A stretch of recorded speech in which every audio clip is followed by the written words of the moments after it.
ABC News exclusively. Wire talks about history as the nation's first incarcerated. 3단원 끝내야 한다 이거.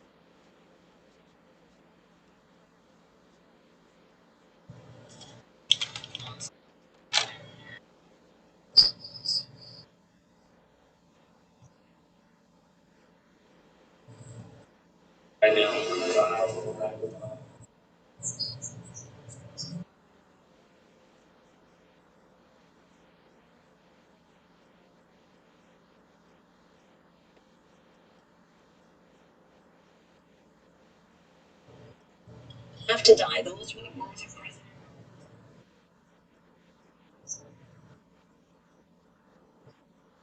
제정신이 아니구만.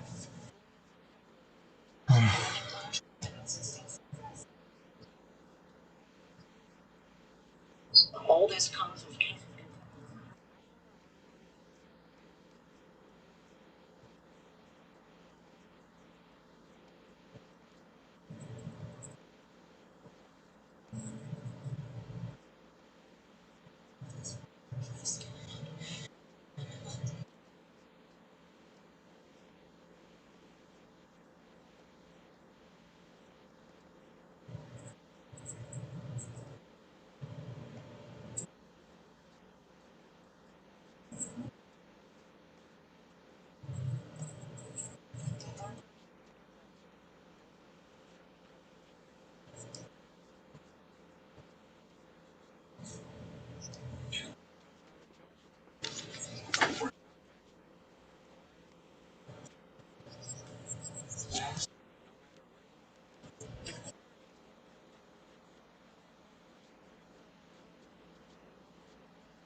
question today to the deputy press secretary. She says there is still a choice to get vaccinated, but the reality is for federal workers who choose not to, it will be significantly harder for them in the sense that they're going to have to get tested. They're going to have to wear a face mask, as everyone is going to have to do on federal grounds. The White House is really trying to push these vaccinations forward, even to the point of encouraging states to use money from the American Rescue Plan to give $100 to those who get vaccinated, Lindsay. And the president doing what he can to compel people to go ahead and get those shots. And we just spoke to Steve about those efforts to extend the eviction moratorium.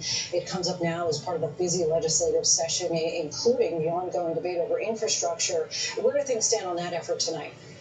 Well, we know that they're really trying to move forward on that bipartisan infrastructure package. They're really trying to get to a vote within the next 2 weeks. They will be proposing amendments, starting debate on that bill. But then comes the larger piece for Democrats here, and this is the reconciliation package. And by reconciliation, we mean this is something that Democrats can pass on their own. It's said to be $3.5 trillion, but you have moderates in the party who say that number is just way too big. They do not want to spend that much. And this is really key because not only are the numbers in the Senate 50-50, but over in the House, right now, Democrats only have a 3-point margin here. And so they really cannot afford to lose any votes. They're going to have to get their party on the same page, Lindsay. And still haggling over those numbers. Rachel Scott reporting in from the White House. Thanks so much, Rachel. Congress certainly has its hands full, not just the battle over infrastructure. For more, we bring in Senator Bob Casey, a Democrat of Pennsylvania. Thanks so much for joining us, Senator. Lindsay, good to be with you. Thank you. So, of course, you're coming off of a big vote last night on infrastructure, but it seems that it's just the beginning. So game this out for us a bit. What are the odds of this bipartisan bill actually passing in the days ahead, especially if senators keep trying to amend it? Lindsay, I think the likelihood is very high that we'll be able to pass this bipartisan physical infrastructure bill. And then the next step right after that would be an effort to pass a budget resolution, which would have to do just Democrats. And I think that will pass as well.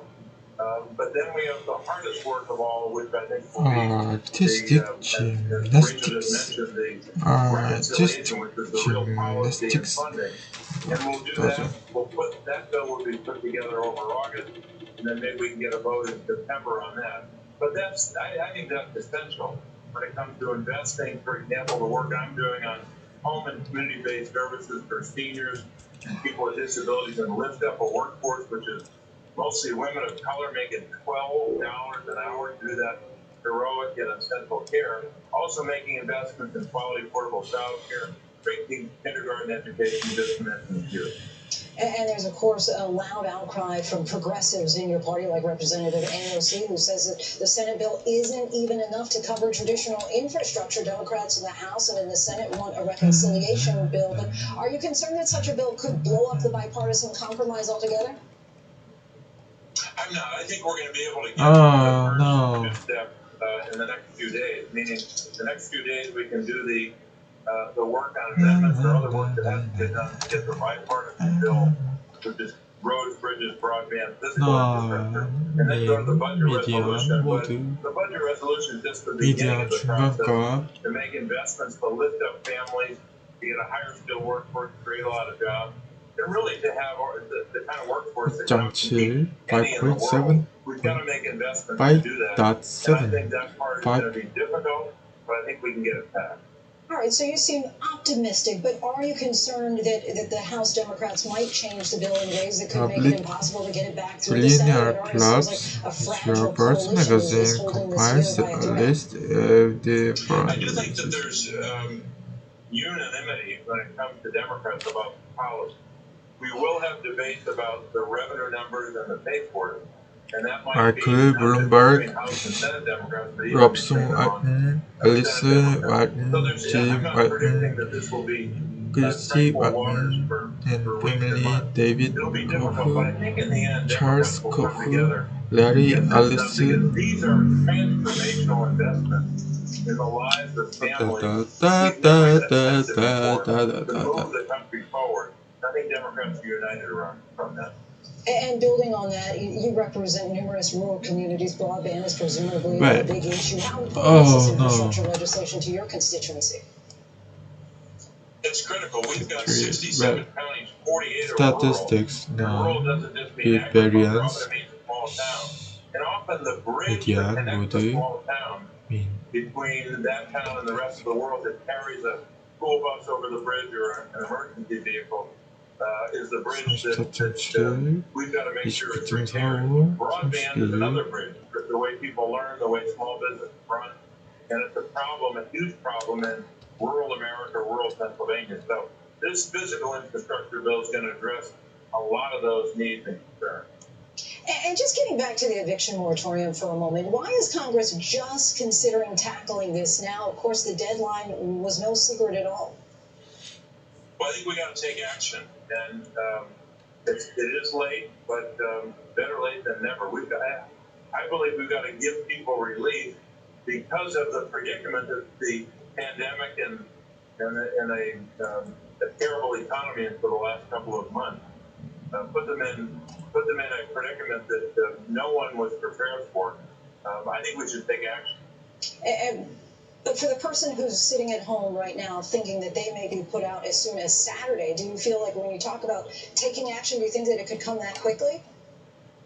I hope it can, but if it cannot, if it has to wait a number of days, there's a way I think we can build in retroactivity so that people are not injured economically because of this. This is, I think, basic to people's survival, and I think both parties in both houses should act.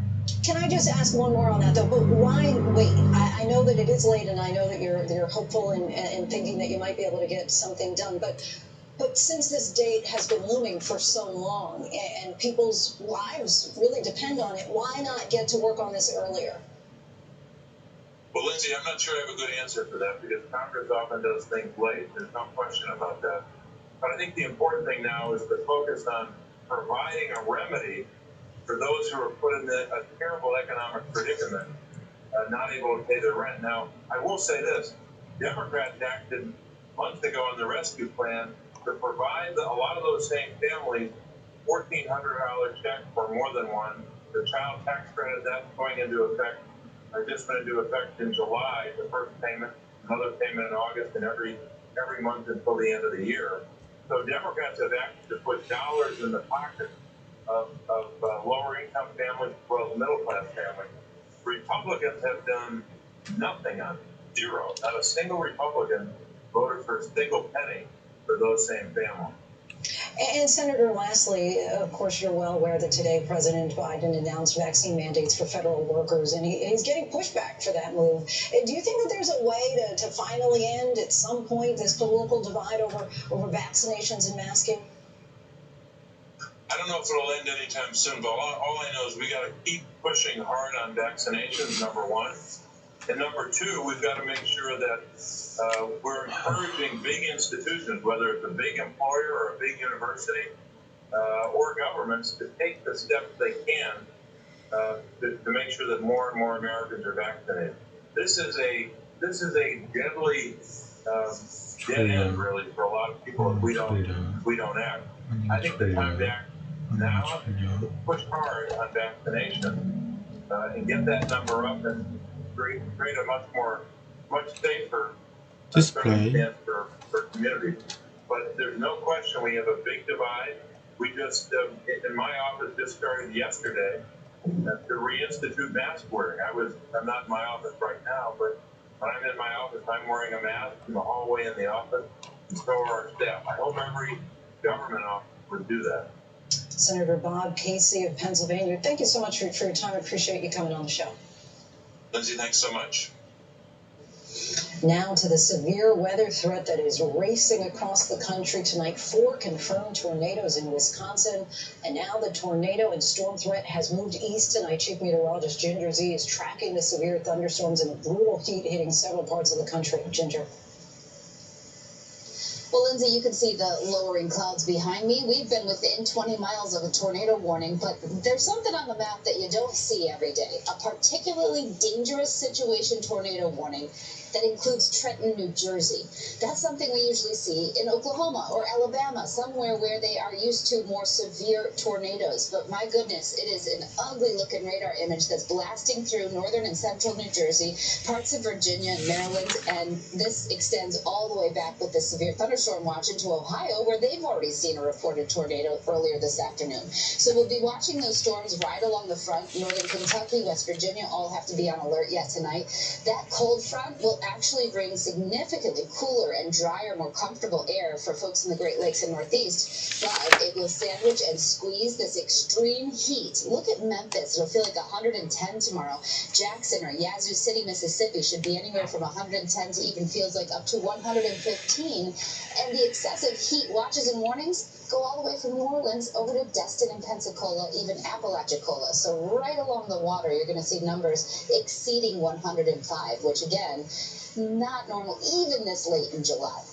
And those maps really lit up as far as the storm that's moving across tonight. And Ginger, I think we all need a little bit of good news. It sounds like there is some positive news tonight as far as the relentless drought much of the West is dealing with.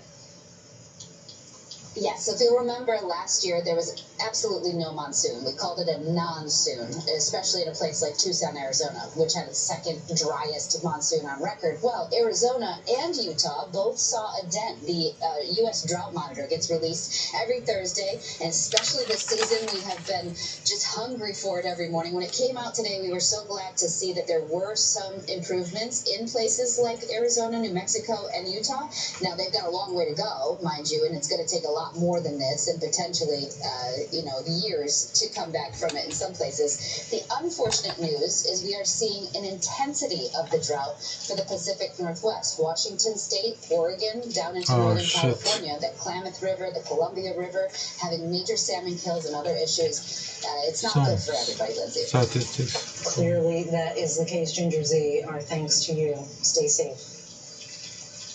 Now to the Olympics in Tokyo, and a major win for Team USA. American gymnast Sunisa Lee taking home the gold medal in the women's gymnastics all-around competition, the same competition that her teammate Simone Biles withdrew from this week. But while athletes like Lee are living out their Olympic dreams, the cloud of COVID has really dashed the hopes of Olympians who tested positive since arriving in Tokyo, those tests putting them in isolation and unable to compete. ABC's James Longman spoke with one of those athletes on what it's been like to come so far and then lose their chance to compete for gold. 5 years spent training for your dream, only to spend 10 days stuck inside a tiny hotel room. That's the reality for Dutch skateboarder Candy Jacobs. That was just heartbreaking. Like, I've never had a broken heart, but that must have been it. She tested positive for COVID after 3 days in the Olympic Village. She was removed and placed in this hotel. She missed her competition and a chance she can never repeat. Now it gets really tough because this is a moment I can never redo. Like, it's never going to be the first time skateboarding ever in the Olympics, and every time someone's going to talk about the Olympics, this is going to be what they think of when they see me. And Jacobs is one of the rare breakthrough cases. Can I ask, did you get vaccinated in the Netherlands before you came? Yeah, and the main reason for me was because I wanted to lessen the possibility to test positive at the Olympics. So I got vaccinated twice, took all the precautions, and still. She's called conditions in isolation inhuman. There's no space. There's not even like a little. I found the emergency door, and there's like a little gasp of air coming through it. And sometimes, when I get to pick up my food, I'll stand there for a minute. So that's like it went from like the Olympic dream to this real quick. Mentally, it's a mission. Like, I'm definitely trying to take it day by day. Trying to hold on to normality, she does kickflips to pass the time. The 31-year-old protested the conditions, refusing to leave the hotel lobby until changes were made to allow them some fresh air. She was eventually allowed into a room with 6 other people to stand in front of an open window for 15 minutes a day. Yesterday we went on a little strike. We were like, okay, this needs to change. something needs to happen because this is not okay. Like, everyone's mental health is definitely declining. Jacobs is one of 198 positive cases in the Olympic bubble so far, at least 20 of them athletes. The International Olympic Committee responded to some of these athletes' complaints. Obviously, it's tough for any athlete when they're sick or injured in the lead up to this major event. And on top of that, if it happens to be COVID-19, you end up in an isolation hotel, which is really hard, however wonderful the conditions were. Now, I have to give tribute to Tokyo 2020 and many other colleagues who've worked tirelessly to make sure that the conditions in the hotel are as good as possible. American choreographer Sam Kendrick, the latest Team USA member to test positive, the double world champion, wins his competition too. But officials are adamant the numbers are very low. Outside the Olympic stadiums, though, COVID now at its highest level in Tokyo than at any point in the pandemic, with more than 3,800 new cases. It did feel that opposition to these games had waned a little bit here in Japan, but now we've just had massive COVID numbers reported. The Delta variant is here, and that opposition could reignite. Candy has seen none of these busy streets. There's virtually no human interaction. Of course, the intercom goes off and it tells you what to do. Like, it tells you have to take your temperature twice a day and take your blood oxygen. They have a voice. They have an announcer in the room to tell you what to do. Yeah, there's like a ringtone. Yeah, it's not like there's not like people or whatever. It's just an intercom in the room that says it's tuned, and you get like a little note, and then it's like, all right, it's now time to pick up your dinner. But even as her Olympic dreams slip away, she manages to keep smiling. And I try to offer a silver lining. It's no consolation, I'm sure, but I went to see the skateboarding, and if we could measure the temperature of hell, I'm sure that it would compare with how hot it was at the skateboarding. So it would have been quite difficult, all I'm saying. I know it's no consolation, but it was really hot. I believe that. And now I'm going to prepare for Paris 2024. So I have a little way to go. But still, what a disappointment for some of these athletes who have trained all their lives and now not able to compete. James Longman joins us now from Tokyo. James, so difficult to get the first shot at Olympic glory, but Japan seems to really be taking a very strict approach here to any positive tests among athletes.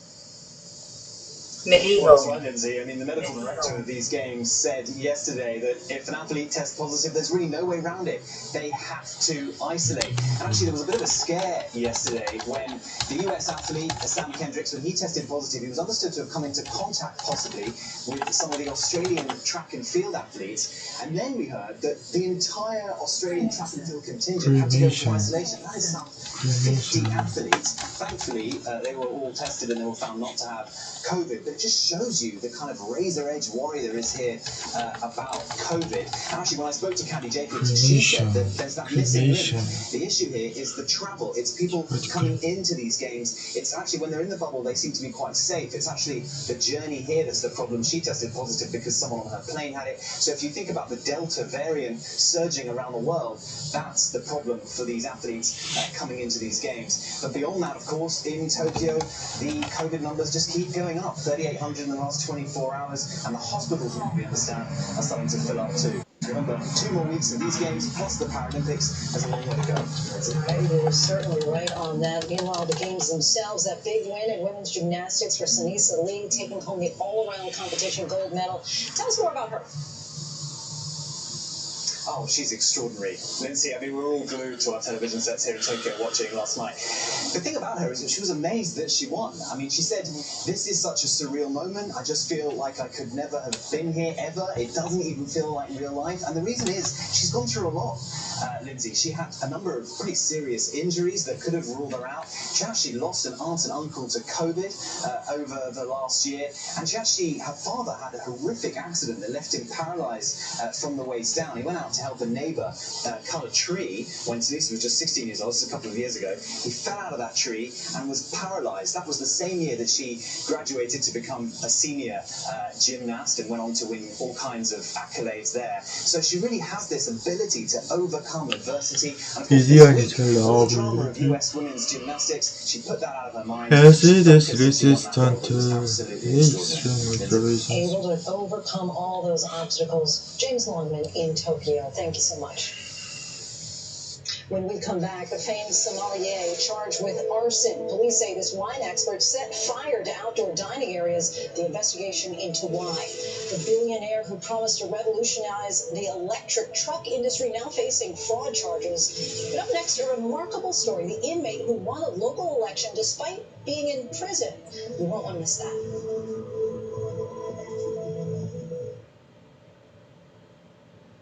So much at stake, so much on the line, more Americans turn here than any place else. ABC News World News Tonight with David Muir, America's #1 most watched newscast, now streaming on ABC News Live. Admit it. These days, what you need to know Seems to change just about every day. What is it that you really want to know, need to know, To help you not just get through your day, but to make the most of it? Feel smarter, feel better. feel happier. Well, how about a third hour of Good Morning America? GMA, what you need to know. Now streaming on ABC News Live. Kill them. It's all about you. Robin Roberts, George Stephanopoulos, Michael Strahan. Wake up with America's #1 most watched morning show. ABC's Good Morning America. The world may feel out of your control, but your happiness doesn't have to be. Learn the secrets to happiness. Listen to the 10% Happier podcast, free on Apple Podcasts. ABC News honored winner for the second straight year with the Edward R. Murrow Award for Overall Excellence in Television. ABC News, America's #1 news source. Now streaming on ABC News Live 2020. True crime, cinematic, real-life drama, stunning, the unthinkable. Follow the clues, the hunt. True crime 2020. Now streaming on ABC News Live. This is what being live is all about. This is ABC News Live. We're surrounded by people. Squeezing into the bomb shelter. We're on urgent delivery run. Not afraid to go there. So my question, Mr. President, what are you so afraid of? Breaking news, live events. This is the moment. Streaming straight to you, anytime, anywhere. I just met one friend right here. You're watching ABC News Live. Thanks for streaming with us. Now, when it matters most, the straightforward facts. ABC News is America's #1 news. Good Morning America, #1 in the morning, 9 years running. World News Tonight with David Moore, #1 in the evening with America's most watched newscast, 2020. The #1 news magazine on Friday nights. The View, the #1 daytime talk show. And ABC News Live, #1 in streaming news. ABC News is America's #1 news. Welcome back, everyone. Tonight, more than 1.3 million people are in prisons across America. A highly disproportionate number are Black and Latinx men. Criminal justice reformers say that their voices and the promise of their lives have been sidelined for far too long. But now one convicted felon in the nation's capital is fighting back from the inside, showing the power of rehabilitation and making political history in the process. Here's our Devin Dwyer. From his cell block inside D.C. jail, Joel Castone is forging a new path to redemption. One of my primary jobs is not only mentoring, but also being able to give you all wholesome content. Money coming in. He teaches economics, leads Christian worship, and mentors dozens of fellow inmates in a program he helped create. And this spring, he turned to politics. Who are your constituents? Who are the people that you're representing? Yes, my constituents, first and foremost, the largest voting bloc of my constituents are incarcerated people. After 27 years locked up for murder as a teenager, Castone launched a campaign for a seat on D.C.'s Advisory Neighborhood Commission and won, becoming the first person in the nation's capital to win election while incarcerated. Had you ever voted before? I never voted before. So you were running for office and you had never even participated in the democratic process before. Isn't that amazing? Isn't it amazing and how you can say, I want to be a part of something, but because the laws have prevented you, these barriers in place, and now these barriers are removed. So what we're doing here in D.C., we're actually setting a standard for the nation. And you dress the part. I will be your biggest advocate.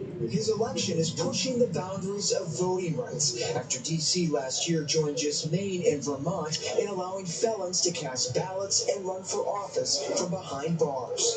Most countries in the world, unlike the U.S., allow people to vote while they're incarcerated. In some countries, they actually bring the ballots to the prisons, and others they allow it by absentee. In other words, in most places, you don't lose your humanity, you don't lose your civil rights, social rights, political rights when you're incarcerated. Commissioner Castone says his election shows the power of a second chance. In 1994, it was here in Southeast DC that as a teenager swept up in a culture of drugs and guns, Castone was arrested and later convicted in the shooting death of another young black man. I was heartbroken. I know that. Delonte Uzzo, Castone's cousin and best friend, says the tragedy of that day shows just how unforgiving life on the streets could be. You could get hurt walking to the store. If Joel was fighting, we had to fight. If I was fighting, they had to fight. How do you notice Joel change? He's always been that guy since I can remember. Always like the best reading groups. Always been smart. Were you shocked when he was elected as a commissioner in D.C.? I was shocked, but it was a surprise. That's just always been him. The family of the victim in Castone's case has given its full endorsement in a statement to ABC News saying, "We believe in forgiveness and we hope Joel will do good work in the community." As a teenager, I was once a drug dealer myself. I was once a gun man myself as a teenager, and I paid a huge penalty for that. That's my incarceration. But throughout my incarceration, the best advice my queen gave me was find God, and I sought God. His queen is his mother, still a guiding light for Castone as he embarks on a 2-year term to represent residents in one of the poorest parts of the city. Maybe he's going to take that experience and share how he got through it, and so others won't have to. That would be good. Some people are going to look at this with disdain, but a lot of people are going to think this is somebody who's really taking a step in the right direction. His district includes DC's jail, a nearby women's shelter, and this luxury apartment complex he's never seen. How can you represent a group of people, community, when you're cut off from a big segment of that community? I would definitely answer that question by saying something no one expected, the global pandemic. A lot of meetings, a lot of engagement has taken place over Zoom. So now as an ANC commissioner, one of the things I do have access to is a computer. So you're Zooming from inside the cell block? I'm Zooming from the inside office. I'm inside the office. Yes, I do, yes. You oversee everything from liquor license approvals to sidewalk repair to public safety. Can you credibly advocate for public safety from in here? I can, because those matters are matters that matters to my constituents. And so it behooves me to educate myself. Joel Castone has probably more than any person in the country that I've heard of. He has the right to redeem himself and to have another chance. Georgetown professor Mark Howard has taught Castone and encouraged him to run for commissioner. He calls him a model for the nation. He's just so bright, outgoing, positive, inspirational to everyone around him. He represents not only the people in his district, but he represents all incarcerated people by showing what they're capable of. Castone has taught himself Arabic and Mandarin, studies the Bible in French and Spanish, and has published a curriculum of books to help inmates learn the basics of investments and savings. We want people on the inside thinking like citizens, and it's a oxymoron, right? However, if we can get them thinking this way while they're on the inside, the overarching goal is that would be the mindset on the outside. So we're changing that. Later this year, he expects to start his next chapter on parole, living in the district to represent as commissioner or chasing his passion for entrepreneurship. Just taking the spotlight off me for a second, I think all lives matter, all voices matter, everyone's voice matters. And I think that when you look at a story like mine, and oftentimes we would just cast off individuals who are inside of carceral spaces and think that he or she does not have a value. I believe that my story demonstrates that yes, we do have value. Seeking redemption through politics and public service and hoping to restore faith in life after prison. For ABC News, I'm Devin Dwyer in Washington. giving a lot of people hope and purpose. Our thanks to Devin for bringing us that story. Still ahead here on Prime, the mysterious jetpack man is spotted again. Our conversation with the first openly gay player in professional hockey, and it's Earth Overshoot Day. What does that mean? We take a look by the numbers. But first, our tweet of the day, Rhonda Roberts, giving a shout out to all the interns on this National Interns Day, and we salute our exceptional interns, Anna Catherine Ping and Sarah Beth Guevara, as well as all the interns across the country.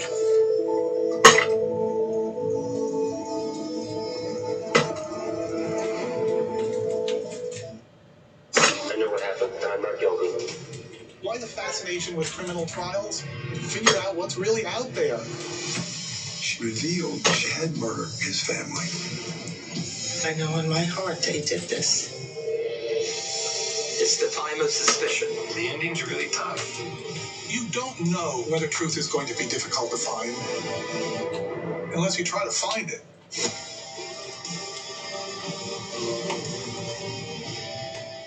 This is what being live is all about. This is ABC News Live. All right, we're gonna move out. Let's move out. We're surrounded by people. Squeezing into the bomb shelter. We're on an urgent delivery run. Not afraid to go there. So my question, Mr. President, what are you so afraid of? Breaking news, live events. This is the moment. Streaming straight to you, anytime, anywhere. You just met one friend right here. You're watching ABC News Live. Thanks for streaming with us. Admit it. These days, what you need to know, Seems to change just about every day. what is it that you really want to know, need to know, To help you not just get through your day, but to make the most of it. Feel smarter, feel better. feel happier. Well, how about a third hour of Good Morning America? GMA 3, what you need to know. Now streaming on ABC News Live. It's all about you.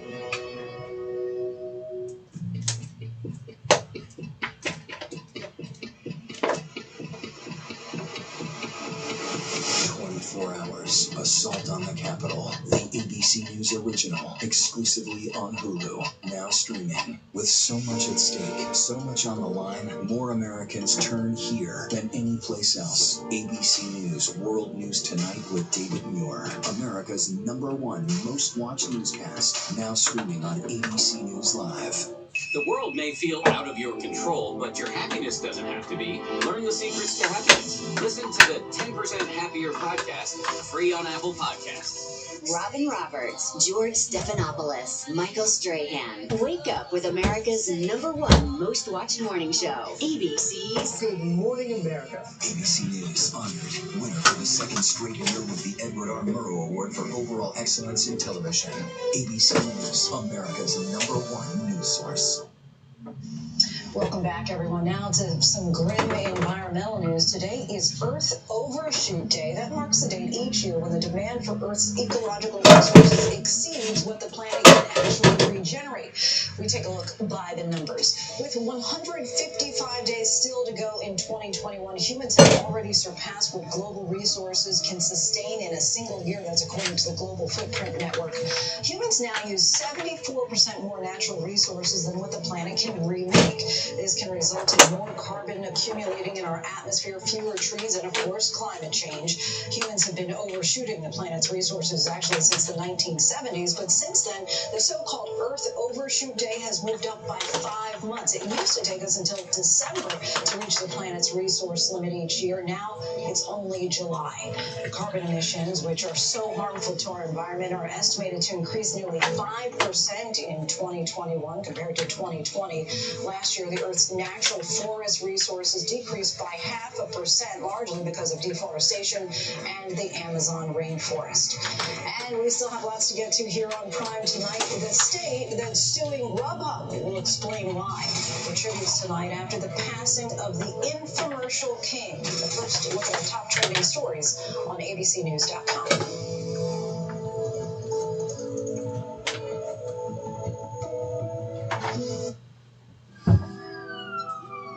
Guide you through it all tonight. We have made it through another week together.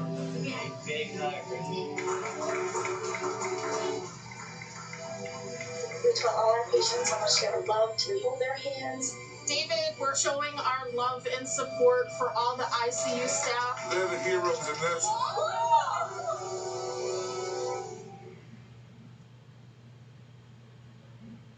이거 토들 때. 근데 저는 일단 나는 이런 것도 귀여운데 그립톡 같지 않죠? 이건 그립톡에다가 하면 될 것 같은데 난 일단 이게 너무 마음에 들어. 이 얼굴 스타일이 너무 난 이거를 시작하겠어. 그럼 내일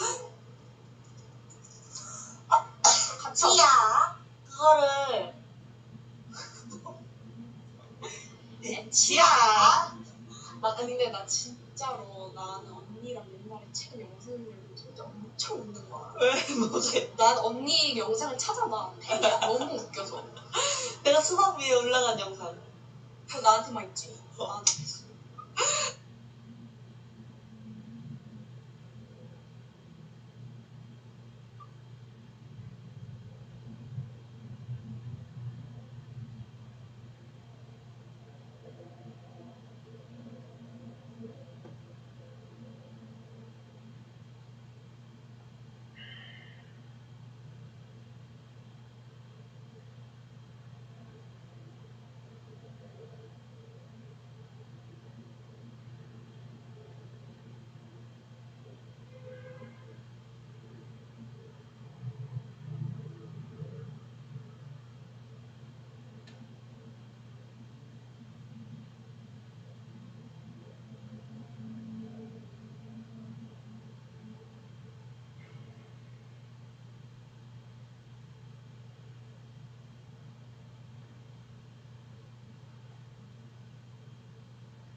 All right. Social rights.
Experience and share how.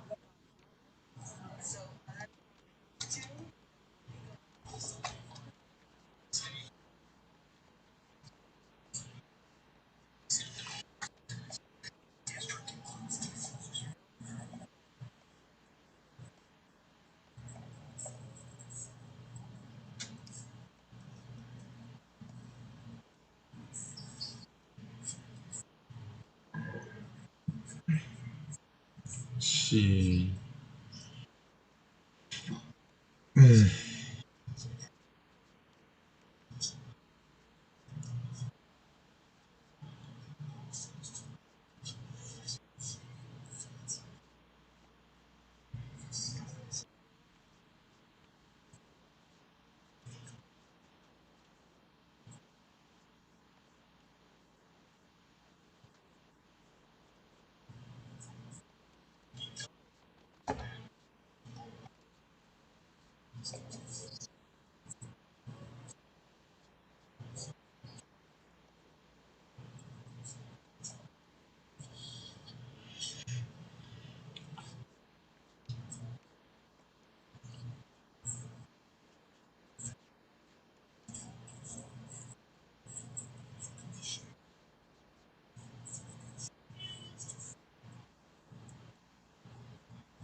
And you heard the electricity production.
Last year, the Earth's natural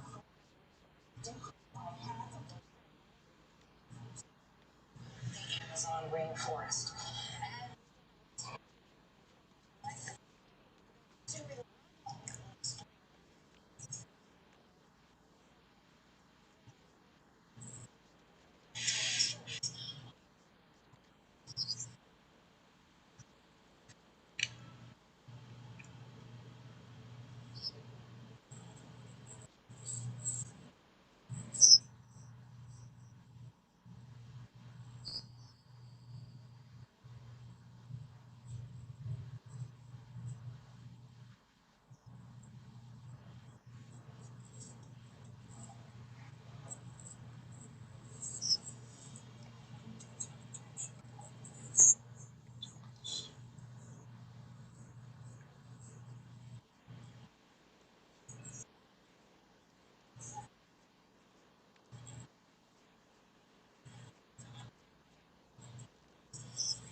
People's television screens.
Higher Education Research Institute of the University of California publishes information on characteristics of incoming college freshmen 27.7 incoming freshmen characterize their political views as liberal.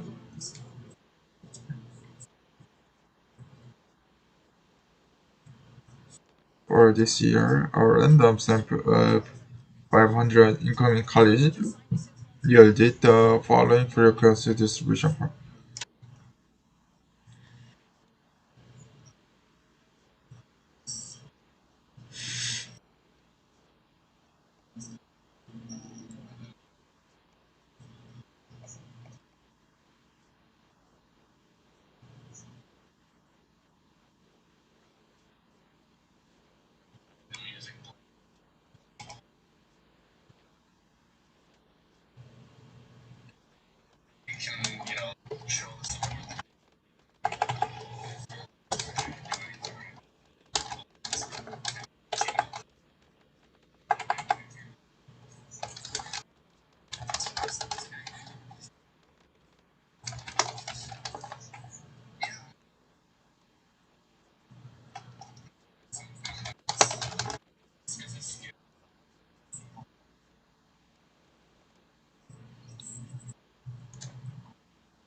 Professional Politics Medical School Faculty. An association of American medical colleges compiles data on medical school faculty and publishes roster. The following table presents the well-considered distribution of rank for medical school faculty during